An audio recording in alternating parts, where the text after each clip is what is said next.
ಈ ಭೂಮಿ ಒಂದು ಪವಿತ್ರ.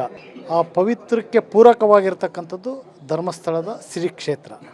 ಹಾಗಾಗಿ ಪರಮಾತ್ಮನಲ್ಲಿ ನಾನು ಪ್ರಮಾಣವನ್ನು ಮಾಡಿದೆ.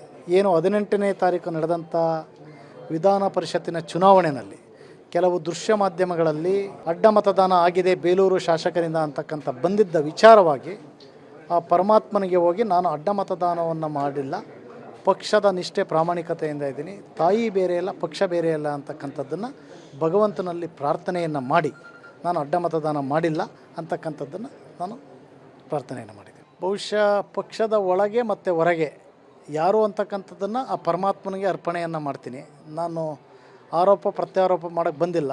ಭಗವಂತನ ಹತ್ರ ನನಗೆ ಬಂದಿರತಕ್ಕಂಥ ಕಳಂಕ, ನಮ್ಮ ಕ್ಷೇತ್ರಕ್ಕೆ ಬಂದಿರತಕ್ಕಂಥ ಕಳಂಕ, ಇದನ್ನು ಪರಿಪೂರ್ಣವಾಗಿ ನಿರ್ವಹಣೆ ಮಾಡಪ್ಪ, ಇದನ್ನು ಮಾಡಿದವ್ರಿಗೆ ನೀನು ಭಗವಂತ ಏನು ಶಿಕ್ಷೆಯನ್ನು ಕೊಡ್ತೀಯ ಕೊಡಪ್ಪ ಅಂತಕ್ಕಂಥದ್ದನ್ನು ಮಾತ್ರ ಕೇಳ್ಕೊತಾ ಇದ್ದೀನಿ ಹೊರತು ಇನ್ನೊಬ್ಬರ ಹೆಸರು ಹೇಳ್ತಕ್ಕಂಥದ್ದು ಆರೋಪ ಪ್ರತ್ಯಾರೋಪಕ್ಕೆ ನಾನು ಹೋಗೋದಿಲ್ಲ. ಬಹುಶಃ ಮೊದಲು ನನ್ನ ಮಂಪರ್ ಪರೀಕ್ಷೆನೇ ಮಾಡಲಿ. ಯಾಕೆ ಅಂದರೆ ನಮಗೆ ಇದಿರೋದ್ರಿಂದ ಧೈರ್ಯ ಇರೋದ್ರಿಂದ ನಾವು ಮಾಡಿಲ್ಲ ಅಂತಕ್ಕಂಥದ್ದನ್ನು, ಇದು ಸತ್ಯಾಸತ್ಯತೆ ಗೊತ್ತಾಗಬೇಕು ಅಂತ ಅಂದರೆ ಎಲ್ಲರನ್ನೂ ಮಂಪರ್ ಪರೀಕ್ಷೆ ಮೊದಲು ನನ್ನದನ್ನೇ ಮಾಡಲಿ. ಅನುಮಾನ ಬಂದಿದ್ದರೆ ಅದರಿಂದ ಸತ್ಯ ಗೊತ್ತಾಗುತ್ತಲ್ವ.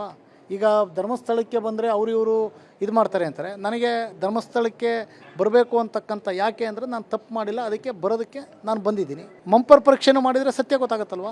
ಅದನ್ನು ಸೀಕ್ರೆಟಾಗಿ ಮಾಡ್ಬೋದಲ್ವ, ಅದನ್ನು ಮಾಡಲಿ. ಪಕ್ಷದ್ರೋಹ ಮಾಡಿದವ್ರಿಗೆ ಶಿಕ್ಷೆ ಆಗಬೇಕಲ್ವ.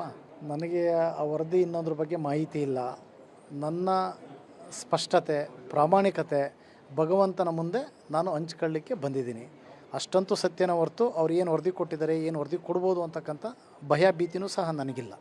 ಇಡೀ ಸದನದಲ್ಲಿ ಕಳೆದ ಮಾರ್ಚಲ್ಲಾದಂಥ ಸದನದಲ್ಲಿ ಇಂದಿನ ಮುಖ್ಯಮಂತ್ರಿಗಳಾದಂಥ ಸನ್ಮಾನ್ಯ ಡಿ.ಕೆ. ಶಿವಕುಮಾರ್ ಅವ್ರನ್ನ ನನ್ನ ವಿಧಾನಸಭಾ ಕ್ಷೇತ್ರ ವ್ಯಾಪ್ತಿಯಲ್ಲಿ ಸುಮಾರು 60.8 ಕಿಲೋಮೀಟರು ಎತ್ತಿನೊಳೆ ಹಾದೋಗ್ತಾ ಇದೆ.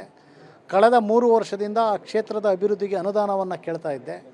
ನಾನು ಪ್ರಶ್ನೆಯನ್ನು ಹಾಕಿ, ಗಮನ ಸೆಳೆಯುವ ಪ್ರಶ್ನೆಯನ್ನು ಹಾಕಿ ಸದನದ ಗಮನಕ್ಕೆ ತರಬೇಕು ಅಂತಕ್ಕಂಥದ್ದನ್ನು ಹಾಕಿದ್ದೆ. ಆ ಸಂದರ್ಭದಲ್ಲಿ ಮಾನ್ಯ ನೀರಾವರಿ ಸಚಿವರು, ಉಪಮುಖ್ಯಮಂತ್ರಿಗಳು, ಭಾವಿ ಮುಖ್ಯಮಂತ್ರಿಗಳಾದಂಥ ಸನ್ಮಾನ್ಯ ಡಿ.ಕೆ. ಶಿವಕುಮಾರ್ ಅವರೇ ಅಂದ ಪದ ಬಹುಶಃ ಅದೂ ಸಹ ಎಲ್ಲೋ ಒಂದು ಕಡೆ ಇದಕ್ಕೆ ಪಿತೂರಿಯನ್ನು ಕೊಡ್ತಕ್ಕಂಥದ್ದಕ್ಕೆ ಆಗಿದೆ. ಹಾಗಾಗಿ ಅವತ್ತಿನ ಸಂದರ್ಭ ನಾನು ನನ್ನ ಕ್ಷೇತ್ರಕ್ಕೆ ಅನುದಾನಕ್ಕೆ ಸಂಪರ್ಕ ಮಾಡಬೇಕಾಗಿತ್ತು, ಮಾಡಿದ್ದೀನಿ, ಅನುದಾನವನ್ನು ಕೇಳಿದ್ದೀನಿ. ಅದಕ್ಕೆ ಈ ರೀತಿಯೆಲ್ಲ ಬೇರೆ ಬೇರೆ ಅಡ್ಡದಾರಿಗಳನ್ನು ಸೂಚಿಸ್ತಕ್ಕಂಥದ್ದು ಇದಿಲ್ಲ. ಆಮೇಲೆ ಮತವನ್ನು ಹಾಕಿ ಅಂತ ನಾನು ಯಾರೂ ಕೇಳೂ ಇಲ್ಲ. ನಾನು ಅಡ್ಡ ಮತದಾನ ಮಾಡೋ ಭ್ರಮೆನೂ ನನ್ನಲ್ಲಿಲ್ಲ.